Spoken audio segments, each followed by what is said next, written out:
Hey everyone, welcome to सरकारी advance again. तो इस वीडियो में जो है मैं आप सभी के साथ एक इंपॉर्टेंट डिस्कशन करने वाला हूं जो कि उत्तराखंड के नर्सिंग और पैरामेडिकल कोर्स में एडमिशन से रिलेटेड रहने वाला है। ठीक है, तो अभी आपको पता है कि आंसर की रिलीज हो चुकी है एंड रिजल्ट भी लगभग 4 से 5 दिन के अंदर अंदर आ जाएगा एंड उसके 2 दिन के अंदर जो है आपकी काउंसलिंग स्टार्ट हो जाएगी।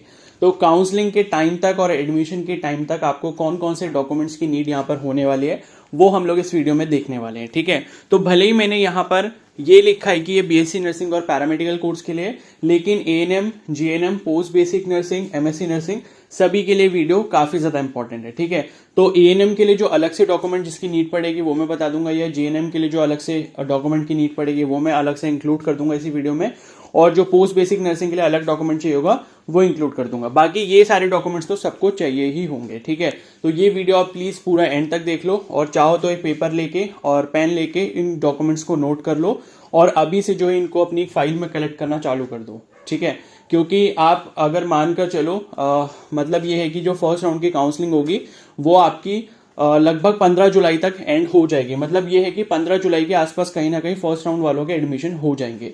ठीक है, तो आपके पास ज्यादा टाइम नहीं, आप ये मान के चलो कि 10 दिन है आपके पास। ठीक है, तो अभी ऐसे भी कुछ कैंडिडेट्स हैं जिन्होंने मेरे को बोला कि अभी डोमिसाइल नहीं बना है, तो भाई फिर ऐसे कैंडिडेट्स का कुछ नहीं किया जा सकता, क्योंकि आपको पता होना चाहिए कि भाई हमें डोमिसाइल यहाँ पर कंपलसरी है। अगर आपने उसमें यस करा था तभी आपको गवर्नमेंट सीट मिल पाएगी। तो जो भी डॉक्यूमेंट्स मैं अभी बताऊंगा तो इनको जहां से भी अरेंज करना है, चाहे वो आपके स्कूल से करना हो, चाहे वो तहसील से करना हो, कहीं से भी करना हो, तो प्लीज उनको जल्दी से जल्दी कर लो। एंड डॉक्यूमेंट से रिलेटेड कोई भी डाउट रहता है तो मेरे को इंस्टा पे मैसेज कर सकते हो, इंस्टाग्राम का लिंक मेरे कमेंट सेक्शन में मिल जाएगा।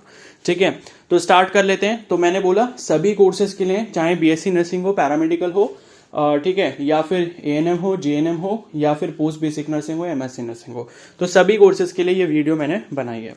तो यहाँ पर जो है जो डॉक्यूमेंट्स की लिस्ट बता रहा हूं, प्लीज इसको चाहे तो नोट कर लो, ये चाहो तो स्क्रीनशॉट लेके रख सकते हो एंड और अपनी फाइल में इसको इसी तरीके से अरेंज कर लेना। ठीक है, तो यहाँ पर पहली चीज जो है वो है आपका एप्लीकेशन फॉर्म का प्रिंट आउट।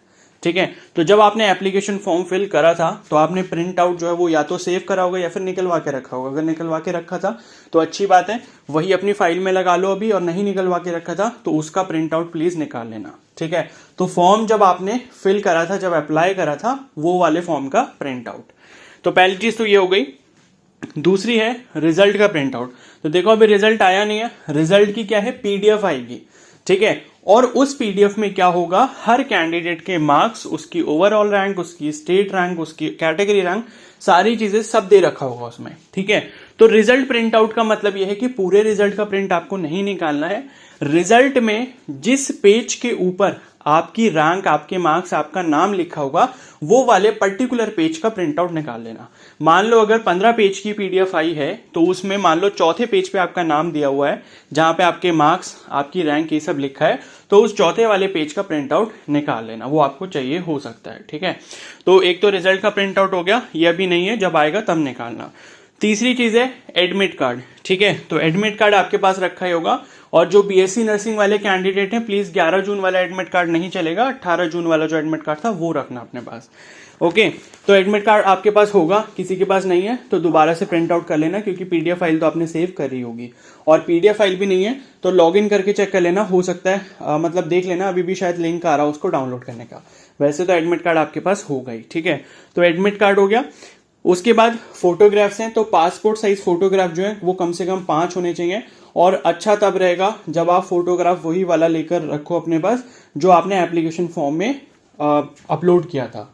ठीक है, वो वाला अगर फोटो रहेगा तो ज्यादा सही रहेगा। नहीं भी मिल रहा है या नहीं भी है तो कोई दिक्कत नहीं है, कोई भी अपना रीसेंट, मतलब अभी हाल फिलहाल का 1-2 महीने पहले तक का चल जाएगा।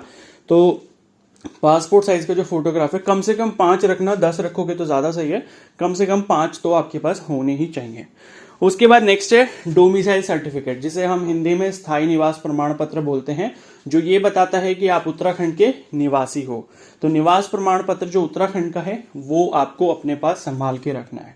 ठीक है, तो ये हो गया, ये सबके पास बना ही होगा। अब अगर कोई ऐसा कैंडिडेट है जिसके पास डोमिसाइल नहीं है लेकिन उसने 10th और 12th अपना उत्तराखंड स्टेट से ही किया हुआ है, उत्तराखंड स्टेट का मतलब ये नहीं उत्तराखंड बोर्ड आपका कोई भी हो सकता है, चाहे सीबीएसई हो, उत्तराखंड हो, आईसीएसई हो, कोई भी बोर्ड हो सकता है, लेकिन जो आपका स्कूल था 10th और 12th दोनों का वो आपके उत्तराखंड में है, तो अगर ऐसा भी केस है तब भी आप गवर्नमेंट सीट के लिए एलिजिबल हो। अगर आपके पास डोमिसाइल नहीं है तो उस केस में ये जो चीज है वो आपकी वैलिड हो जाएगी। ठीक है, मतलब कि 10th और 12th आपने उत्तराखंड से किया है तो डोमिसाइल हो गया। उसके बाद नेक्स्ट 4 डॉक्यूमेंट्स हैं हमारे 10th और 12th से रिलेटेड। तो 10th की मार्कशीट, 10th का पासिंग सर्टिफिकेट। ठीक है, अब देखो मार्कशीट और पासिंग सर्टिफिकेट ये दोनों अलग अलग डॉक्यूमेंट होते हैं कुछ बोर्ड्स में, एंड दोनों ही जो है सेम डॉक्यूमेंट भी होते हैं कुछ बोर्ड्स में। तो इसको पता कैसे करना है कि भाई मार्कशीट हमारे में अलग है या एक ही है? तो देखो मार्कशीट क्या होता है, जिसपे आपके नंबर लिखे होते हैं सब्जेक्ट के। मान लो 10th की आपकी मार्कशीट है तो उस पर सब्जेक्ट लिखे होंगे, जैसे Hindi, English, mathematics, science, social science, इस तरीके सब्जेक्ट लिखे होंगे, उसके आगे आपके मार्क्स और ग्रेड लिखे होंगे। तो इसे हम बोलते हैं मार्कशीट। और पासिंग सर्टिफिकेट का मतलब ये होता है कि वो एक पेपर, मतलब लाइक एक डॉक्यूमेंट होता है, उस पर ये सब लिखा होता है कि this is to certify that जो भी आपका नाम है कि इन्होंने अपना जो भी क्या बोलते हैं क्लास 10th है हाई स्कूल वो अपना पास कर लिया है। बस उसमें ये लिखा होता है, उसमें मार्क्स नहीं लिखे होते। तो ये आपका पासिंग सर्टिफिकेट होता है। ठीक है, 10th और 12th दोनों ही केस में ऐसा ऐसा लिखा होता है। 12th के केस में भी सेम है, मार्कशीट में आपके मार्क्स लिखे होंगे सभी सब्जेक्ट के, और जो पासिंग सर्टिफिकेट होगा उस पर सिर्फ ये लिखा होगा कि इन्होंने अपना क्लास 12th इस स्कूल से, इस बोर्ड से पास किया है। ठीक है, तो अब क्या है, अगर आपके दोनों डॉक्यूमेंट मार्कशीट और पासिंग सर्टिफिकेट अलग अलग नहीं होंगे, आपको एक ही मिला है, अगर स्कूल से खाली मार्कशीट ही मिली है, पासिंग सर्टिफिकेट अलग से नहीं दिया गया है, तो आप जरूर एक चीज चेक कर लेना कि आपकी मार्कशीट के ऊपर कहीं ना कहीं ऊपर की साइड पे लिखा होगा मार्कशीट कम पासिंग सर्टिफिकेट। ठीक है, CUM इस तरीके से लिखा होगा। ठीक है, तो मार्कशीट कम पासिंग सर्टिफिकेट अगर इस तरीके से आपकी मार्कशीट के ऊपर लिखा है तो इसका मतलब है कि वही मार्कशीट है और वही पासिंग सर्टिफिकेट है। तो सेम डॉक्यूमेंट आपका चल जाएगा, आपको अलग अलग नहीं लेना है। ठीक है, और अगर आपका मार्कशीट के ऊपर ऐसा नहीं लिखा, इसका मतलब है कि आपके बोर्ड में पासिंग सर्टिफिकेट अलग से आता है, और आपको अगर नहीं मिला है तो आप अपने स्कूल में जाके पता करोगे कि पासिंग सर्टिफिकेट हमें नहीं दिया गया, क्या वो अलग से आता है, नहीं आता है। अगर आता है तो आप हमें अरेंज करवाइए। ठीक है, तो ये छोटी छोटी चीजें जो आप अभी से अरेंज करके रखोगे तो बहुत बेटर रहेगा, वरना बाद में प्रॉब्लम होगी। तो ये 10th और 12th की बात हो गई। उसके बाद नेक्स्ट है अलॉटमेंट लेटर। तो अलॉटमेंट लेटर का मतलब ये होता है जब काउंसलिंग आपकी होगी, काउंसलिंग के बाद जब काउंसलिंग का रिजल्ट आता है, तो रिजल्ट में जब आपको कोई भी कॉलेज अलॉट होगा, सरकारी या फिर प्राइवेट जो भी है, तो जो कॉलेज अलॉट होगा उसके लिए आपका एक अलॉटमेंट लेटर आता है। तो उस अलॉटमेंट लेटर में क्या होता है कि उसमें ये लिखा होता है कि ये कैंडिडेट है, इनका एप्लीकेशन नंबर ये है, और इन्होंने फर्स्ट राउंड की काउंसलिंग में इस कोर्स के लिए पार्टिसिपेट किया था, और इन्हें इनकी मेरिट के अकॉर्डिंग ये वाला कॉलेज मिल गया है। तो उस अलॉटमेंट लेटर में ये सारी इन्फॉर्मेशन होती है। वो अभी नहीं आएगा, जब काउंसलिंग का रिजल्ट आएगा उसके अगले दिन डाउनलोड करने का ऑप्शन आता है, तब आप उसको डाउनलोड करके उसका प्रिंट आउट निकालोगे। ठीक है, उसके बाद नेक्स्ट है आधार कार्ड ओरिजिनल। आधार कार्ड जो है आपको अपने पास ओरिजिनल लेकर जाना है। ठीक है, तो जो भी ओरिजिनल हो वो आप रख लेना। और एक चीज आप यहां पर ध्यान से सुन लें, कोई भी कैंडिडेट अगर ऐसा है जिसके आधार कार्ड में अपने खुद के नाम की, फादर के नेम की और अपनी डेट ऑफ बर्थ, अगर ये तीनों चीजें 10th और 12th से मैच नहीं कर रही हैं, तो आप अपने आधार कार्ड में प्लीज चेंज करवा लो। आगे भी आपको इसके रिगार्डिंग फिर प्रॉब्लम हो सकती है। ठीक है, तो जो भी देखो अपने डॉक्यूमेंट्स रखते हो उसमें सभी इंफॉर्मेशन एक सी चलती रहनी चाहिए। ये काफी ज्यादा इंपॉर्टेंट है आपके करियर के लिए। ठीक है ना, तो इस चीज को ध्यान रखना। अगर किसी के में ऐसा केस है, आधार कार्ड में अगर थोड़ी बहुत गड़बड़ी है, मान लो आधार कार्ड में किसी का नाम राकेश है और उसके 10th की मार्कशीट में जो है राकेश कुमार लिखा है, तो कुमार अगर आधार कार्ड में नहीं है तो भाई आधार कार्ड में भी कुमार लगवा लो। तो जैसी जैसी इंफॉर्मेशन आपकी क्लास 10th की मार्कशीट में दी है वैसे ही आपके आधार कार्ड में भी होनी चाहिए। अब मैं ये नहीं बोल रहा कि इसकी वजह से आपका एडमिशन कैंसिल कर देंगे, लेकिन हाँ आपको इसकी वजह से प्रॉब्लम फेस करनी पड़ सकती है। तो जितनी जल्दी ये सब चीजें सुधार लोगे उतना ज्यादा अच्छा रहेगा। ठीक है, तो आधार कार्ड में जो भी आपका नाम होता है, आपके फादर का नेम है और आपकी जो डेट ऑफ बर्थ है, ये तीनों चीजें आपकी क्लास 10th की मार्कशीट से मैच होनी चाहिए। तो इस चीज का थोड़ा सा ध्यान रखना। नहीं भी हो रही तो इतनी ज्यादा कोई प्रॉब्लम नहीं होगी, लेकिन फिर भी अगर चेंज करवा लोगे उसको, अगर किसी में कुछ अलग है तो बहुत अच्छा रहेगा। अब उसके बाद कुछ और डॉक्यूमेंट्स देखते हैं। नेक्स्ट है कास्ट या फिर कैटेगरी सर्टिफिकेट या सब कैटेगरी सर्टिफिकेट। ठीक है, तो देखो पहली चीज ये सुन लो कि जो एप्लीकेशन फॉर्म में आपने कैटेगरी सेलेक्ट करी थी वही कैटेगरी आपकी काउंसलिंग में रहेगी। अब कुछ बच्चे ऐसे क्वेश्चन करते हैं कि भाई हमने जो है कैटेगरी जनरल डाल दी थी एप्लीकेशन फॉर्म में, अब मेरा ईडब्ल्यूएस का सर्टिफिकेट बन गया, तो क्या मैं ईडब्ल्यूएस का सर्टिफिकेट लगा सकता हूं? बिल्कुल नहीं। ठीक है, जो काम आपने एप्लीकेशन फॉर्म से पहले कर लिया है वही काम आखिरी तक चलता रहेगा। अब आपकी एप्लीकेशन फॉर्म में जो भी कैटेगरी है, चाहे वो SC हो, OBC हो, ST हो या जनरल हो, वही कैटेगरी आपकी काउंसलिंग में भी रहेगी और वही कैटेगरी आपके एडमिशन तक रहेगी। ऐसा नहीं है कि आपने एप्लीकेशन फॉर्म में जनरल कैटेगरी भर दी थी और अब आपने जो है OBC का सर्टिफिकेट बना लिया तो अब आप OBC से सीट ले पाओगे, ऐसा नहीं होगा। ठीक है ना, तो इस चीज को ध्यान रखना। तो अब जिसने भी जो भी कैटेगरी सेलेक्ट करी थी, चाहे जनरल हो, चाहे OBC हो, चाहे SC हो, ST हो, PWD हो, जो भी कैटेगरी थी, जनरल कैटेगरी का देखो कोई भी सर्टिफिकेट नहीं होता है। बाकी जितनी भी कैटेगरी होती है जनरल को छोड़ के या अनरिजर्व को छोड़ के, उन सभी का कैटेगरी सर्टिफिकेट होता है। तो वो कैटेगरी सर्टिफिकेट आपको अरेंज करके रखना होगा। ठीक है, OBC का सर्टिफिकेट अगर आप OBC से हो, SC का सर्टिफिकेट अगर आप SC से हो, EWS का सर्टिफिकेट अगर आप EWS से हो। ठीक है, तो जो भी आपकी कैटेगरी है। अब इंफॉर्मेशन ब्रोशर के अकॉर्डिंग OBC की सर्टिफिकेट की जो इन्होंने वैलिडिटी है वो 3 साल तक की दी है। यानी कि आपका जो OBC, अगर आप OBC से बिलोंग करते हो तो आपकी जो सर्टिफिकेट की डेट है वो पिछले 3 साल से ज्यादा पुरानी नहीं होनी चाहिए। और EWS के बारे में मुझे कुछ इन्फॉर्मेशन नहीं मिली। अगर EWS किसी का पिछले 6 महीने तक का है बना हुआ तब तो ठीक है।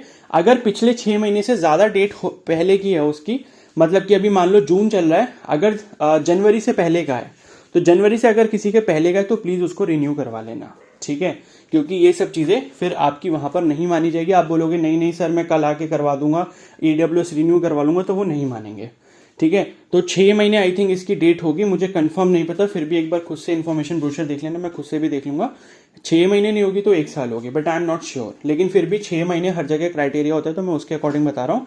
6 महीने से पुरानी अगर आपकी डेट है, मान लो अभी जून चल रहा है तो जून ऑलमोस्ट खत्म हो गया, तो जनवरी 2023 से पहले का अगर आपका सर्टिफिकेट बना है EWS का तो आप उसको रिन्यू करवा लेना। और OBC का 3 साल है, तो इसका मतलब है कि किसी का भी जो सर्टिफिकेट है वो जून 2020 के बाद का बना हुआ है, सॉरी पहले का बना है, जून 2020 के पहले का बना हुआ है OBC के केस में, तो आप प्लीज उसे रिन्यू करवा लेना, क्योंकि जून 2023 में 3 साल हो गए हैं।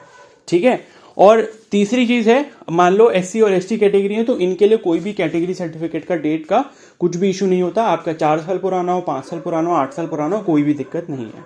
ठीक है, और बात रही डोमिसाइल सर्टिफिकेट की, जो कि काफी बच्चे इसके रिगार्डिंग में क्वेश्चन पूछते हैं कि डोमिसाइल सर्टिफिकेट कब का बना होना चाहिए। तो देखो, जो निवास प्रमाण पत्र होता है, स्थायी निवास प्रमाण पत्र यानी कि डोमिसाइल सर्टिफिकेट, उसकी कोई भी डेट ऐसी वैलिडिटी नहीं होती कि वो 4 साल में एक्सपायर हो जाएगा या 8 साल में एक्सपायर होगा। वो कभी एक्सपायर नहीं होता, वो सिर्फ एक ही बार बनता है। ठीक है, आई होप ये डाउट्स आपके क्लियर हो गए होंगे। और उसके बाद क्या है, देखो कैटेगरी सर्टिफिकेट हो गया, और बाकी आपका जो भी आपने सब कैटेगरी सिलेक्ट करे होगी, यानी कि जैसे फ्रीडम फाइटर कोटा, ठीक है, या एक्स सर्विसमैन कोटा, या मान लो क्या बोलते हैं ऑर्फन चाइल्ड का कोटा।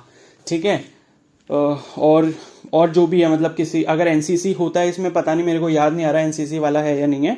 ठीक है, तो जो भी आपने सब कैटेगरी सेलेक्ट करी थी उसका सर्टिफिकेट आपके पास ओरिजिनल फॉर्म में होना चाहिए। उसके बाद नेक्स्ट है फिटनेस सर्टिफिकेट, मतलब जो मेडिकल सर्टिफिकेट होता है।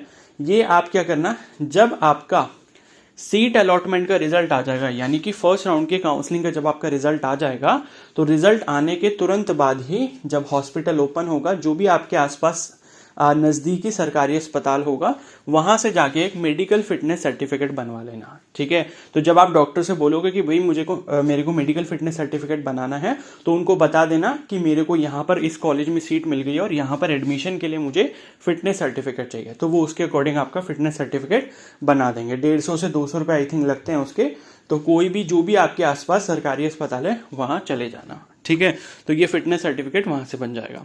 फिर नेक्स्ट है ट्रांसफर सर्टिफिकेट। ठीक है, तो ट्रांसफर सर्टिफिकेट जिन्होंने मान लो 12th अपना पास करा है, TC उनको वहां से मिलती है, या जिनका अभी कॉलेज वगैरह चल रहा होगा तो वो वहां से TC ले लेंगे अपनी। ठीक है, उसके बाद गैप सर्टिफिकेट है ड्रॉपर्स के लिए। तो ड्रॉपर्स का मतलब ये होता है कि मान लो आपको कम से कम 1 साल हो गया है किसी भी कोर्स में एडमिशन ना लिए हुए। ठीक है, मान लो कि आप पिछले साल आपने 12th पास किया है, उसके बाद इस साल आपने ये वाला एग्जाम दिया, और इस बीच 1 साल में आपने कहीं पर भी किसी भी कोर्स में एडमिशन नहीं लिया था, या मान लो 2 साल हो गए आपको एडमिशन नहीं लिया आपने कहीं भी, तो कम से कम जिसका 1 साल का गैप हो जाता है पढ़ाई से, जिसने ऑफिशियली कहीं पर भी एडमिशन नहीं लिया, उसने ड्रॉप लिया है या खुद घर पे बैठ के सेल्फ स्टडी करी है या एग्जाम की प्रिपरेशन करी है, तो अगर ऐसे टाइम पीरियड को कम से कम 1 साल हो जाता है या उससे ज्यादा हो जाता है, तो उन कैंडिडेट्स को क्या बोलते हैं, गैप सर्टिफिकेट बनाना होता है, और ये गैप सर्टिफिकेट आपका तहसील से बन जाएगा। ठीक है, अब मान लो किसी का 2021 में 12th हो गया था और उसके बाद उसने कुछ नहीं करा, घर पे बैठ के बस प्रिपरेशन करी है, तो उसका 2 साल का गैप हो गया क्योंकि 2023 चल रही है। तो आप तहसील में जाओगे, जो भी स्टैम्प पेपर वगैरह इन सब चीज़ों का काम करते हैं, तो उनसे किसी से भी पता कर लेना है कि गैप सर्टिफिकेट कहाँ बनेगा, कौन बनाता है, वो बता देंगे, और उनको बोलना कि मेरे को यहाँ एडमिशन करवाना है और मेरे को 2 साल का गैप सर्टिफिकेट बनाना है, तो वो गैप सर्टिफिकेट आपका 2 साल का बनाकर दे देंगे। ठीक है, तो इस तरीके से कर लेना। अब अगर कोई कैंडिडेट ऐसा है, मान लो कि 2021 में उसका 12th तो हो गया और उसने 2021 में बीएससी में एडमिशन ले लिया, ठीक है, और उसका बीएससी अभी चल रहा है, अभी मान लो 2023 में भी चल रहा है। अब बीएससी देखो उसका 2024 में कंप्लीट होना है क्योंकि 3 साल का होता है। 2021 में सपोज अगर एडमिशन लिया है बीएससी में, तो क्या है कि अगर आप बीएससी का कोर्स छोड़े और वहां से टीसी लोगे, तो उस केस में आपको गैप सर्टिफिकेट नहीं देना होगा। क्यों? क्योंकि आपने बीएससी ज्वाइन कर लिया था और बीएससी छोड़ा है और वहां उस कॉलेज से आपने टीसी लिया है। लेकिन अगर आप क्या करते हो, आप कॉलेज वालों को बताते ही नहीं हो कि मैंने बीएससी में एडमिशन लिया था, तो आपको क्या करना पड़ेगा, आपको 12th से फिर 12th जहां से किया है जिस स्कूल से, वहां वाली आपको फिर से टीसी लेकर आनी पड़ेगी। अगर वो वाली जमा करते हो तो उसके साथ आपको गैप सर्टिफिकेट जमा करना होगा। बाकी गैप सर्टिफिकेट से रिलेटेड किसी को अपना पर्सनल डाउट हो तो मेरे को मैसेज कर लेना। ठीक है, मैंने काफ़ी एक्सप्लेन कर दिया, इसमें और ज़्यादा डिटेल में हम नहीं जाएंगे। उसके बाद नेक्स्ट है आपका कैरेक्टर सर्टिफिकेट। तो अगर आपने अभी हाल फिलहाल में अपनी स्कूलिंग कंप्लीट करी है, मान लो 2023 में, तो आपको स्कूल वाले कैरेक्टर सर्टिफिकेट या सीसी देंगे। ठीक है, टीसी, सीसी और माइग्रेशन, ये तीनों चीज़ें स्कूल वाले देते हैं, तो वही वाला कैरेक्टर सर्टिफिकेट लग जाएगा। अगर किसी को 1 साल हो गया, 2 साल हो गया अपने कैरेक्टर सर्टिफिकेट स्कूल से लिए हुए, तो कई बार ऐसा होता है कि ये लोग बोलते हैं कि 6 महीने पुराने तक का जो है आपका कैरेक्टर सर्टिफिकेट लगेगा। तो ये भी आपका तहसील वगैरह से ही बनता है। फिर कैरेक्टर सर्टिफिकेट जो भी आपका म्यूनसिपैलिटी ऑफिस वगैरह होता है, वहीं से आपका कैरेक्टर सर्टिफिकेट बनता है। अगर आपको 1 साल हो गया है स्कूल छोड़े हुए, 1 साल हो गया है कहीं पे भी आपने जो भी एजुकेशन जहां से ली थी उसको छोड़े हुए, अगर आप कहीं पर अभी भी एजुकेशन ले रहे हो और उसको छोड़ के आप एडमिशन लोगे, तो आप कैरेक्टर सर्टिफिकेट उसी इंस्टीट्यूशन से लेना। लेकिन आपने क्या है, पढ़ाई पहले ही छोड़ दी, ठीक है, मान लो 1 साल हो गया कम से कम या उससे ज्यादा हो गया, और वहां से आपको कैरेक्टर सर्टिफिकेट मिला था और उसके बाद आपने कहीं पर भी एडमिशन नहीं लिया, तो फिर आप म्यूनसिपैलिटी या फिर जो भी आपका तहसील वगैरह वहां से अपना कैरेक्टर सर्टिफिकेट बनवा लेना। ठीक है, उसके बाद आपका नेक्स्ट है माइग्रेशन सर्टिफिकेट। तो स्कूलिंग अगर आपने 12th करी है तो ये स्कूल वाले आपको देते हैं, बोर्ड से आता है, ये बोर्ड वाले देंगे। ठीक है, तो ये माइग्रेशन सर्टिफिकेट आपको स्कूल से मिल जाएगा, वहां पता कर लेना। और उसके बाद है एंटी रैगिंग सर्टिफिकेट। ये आपको नहीं बनाना, एंटी रैगिंग सर्टिफिकेट आपको वहीं जाके बनाना होगा। मतलब जब आप कॉलेज में एडमिशन के लिए जाओगे ना, तो वहीं पर आपको वो फॉर्म दे देंगे, वो फॉर्म वगैरह फिल करवा के, और वो बता देंगे कि आप यहाँ चले जाओ, यहाँ जाके अपना एंटी रैगिंग सर्टिफिकेट बना लो। तो ये आपको घर से नहीं बनवाना है। ठीक है, और उसके बाद एक और इम्पॉर्टेंट चीज़ है बैंक ड्राफ्ट फॉर फीस। ये मोस्ट इंपॉर्टेंट है क्योंकि बहुत सारे बच्चों को इसकी वजह से प्रॉब्लम होती है। तो इस बार मैंने सोचा कि इसको पहले से आपको बता के रखूं। देखो क्या होता है, जब भी आप क्या बोलते हैं गवर्नमेंट कॉलेज में यहाँ पर एडमिशन लेने जाओगे ना, तो आपकी जो फीस है वो ड्राफ्ट के थ्रू, मतलब बैंक का जो ड्राफ्ट होता है वो ड्राफ्ट के थ्रू आपकी फीस यहाँ पर जमा होती है। कैश में जमा नहीं होगी, ऑनलाइन नहीं कर सकते और चेक के थ्रू भी नहीं कर सकते, तो ड्राफ्ट बनता है इसका। ठीक है, तो मैं ये चीज बता रहा हूं कि जब आप एडमिशन के लिए जाओगे तो अपना जो बैंक का ड्राफ्ट है वो प्लीज अपने घर से ही बनाकर ले जाना। ठीक है, बाकी मैं बता दूंगा कैसे बनाना होता है, तो इस चीज को थोड़ा सा याद रखना कि बैंक का ड्राफ्ट आपको बनाना होता है। ठीक है, वो कैसे बनाना होता है, किसके नाम पर बनेगा, वो हम आगे जाकर देख लेंगे, तो इसको थोड़ा सा याद रखना। और अगर आप मान लो घर पे नहीं बना सकते, ठीक है, तो एक काम जरूर करना, जब आप एग्जाम सेंटर पे जाओगे तो प्लीज अपने साथ अपने घर पे किसी भी, मतलब किसी का भी जो बैंक अकाउंट है उसकी चेकबुक साथ में ले जाना, और उस पर्सन को भी साथ में ले जाना जिसकी चेकबुक होगी। ठीक है, और उसी खाते में पैसे जमा करके रखना, और फिर आप कहीं पर भी जाकर अपना ड्राफ्ट बनवा सकते हो। तो ये चीजें हो गई। अब बाकी मैं बता दूं, मान लो कि पोस्ट बेसिक नर्सिंग के लिए अगर कोई काउंसलिंग के लिए एडमिशन के लिए जाएगा, तो उसको जो है जीएनएम की जितनी भी मार्कशीट और सर्टिफिकेट है वो लेके जाना होगा अलग से। बाकी ये सारे डॉक्यूमेंट्स तो लेके ही जाने हैं। ठीक है, और बाकी जो है क्या बोलते हैं एमएससी नर्सिंग वालों को बीएससी नर्सिंग की मार्कशीट ये सब लेके जाना होगा, जो भी सर्टिफिकेट वगैरह है। और अगर किसी कैंडिडेट ने जो है एएनएम कर रखा है एंड उसने अगर जीएनएम के लिए इस बार अप्लाई करा है तो उसको एएनएम की मार्कशीट इसके साथ इन सभी डॉक्यूमेंट्स के साथ लेकर जाने पड़ेंगे। ठीक है, तो बस इतना ही था, इतना ही डॉक्यूमेंट्स में है और कुछ इसके अलावा कुछ और नहीं लगने वाला है। ठीक है, तो अभी इस वीडियो को एंड करते हैं। आई होप सारी इन्फॉर्मेशन अच्छे से क्लियर हो गई है। और फिर भी अगर इसके अलावा कोई भी डाउट रहता है documents related, like gap certificate नहीं समझ आ रहा कि मेरा लगेगा नहीं लगेगा, कितने टाइम का लगेगा, ठीक है, तो मुझसे पूछ लेना इंस्टाग्राम पे मैसेज करके। अदरवाइज कॉलेज में भी जाओगे तो वहाँ पर भी सारी चीज़ें अरेंज हो जाती हैं। और एक चीज़ मैं बता दूं, ये जितने मैंने जो डॉक्यूमेंट्स आपके लिखे, जो भी आपके सर्टिफिकेट हैं, लाइक डोमिसाइल का सर्टिफिकेट हो गया, 10th की मार्कशीट, 10th का पासिंग सर्टिफिकेट, 12th की मार्कशीट, 12th का पासिंग सर्टिफिकेट, आधार कार्ड, ठीक है, कैटेगरी सर्टिफिकेट, ठीक है, तो ये जो आपके खुद के पर्सनल डॉक्यूमेंट्स हैं या सर्टिफिकेट्स हैं, इनकी 3-3 फोटोकॉपी ज़रूर करवा के ले जाना। बस इतना ही करना है, बाकी डॉक्यूमेंट्स की फोटोकॉपी कराने की जरूरत नहीं है, सिर्फ सर्टिफिकेट्स की करानी है जो आपके खुद के हैं। ठीक है, तो बस इतना ही था। अब इस वीडियो को यहीं एंड करते हैं। I hope this video was helpful for you. अगर ये वीडियो से थोड़ी सी भी हेल्प मिली होगी तो प्लीज़ को जरूर लाइक कर देना।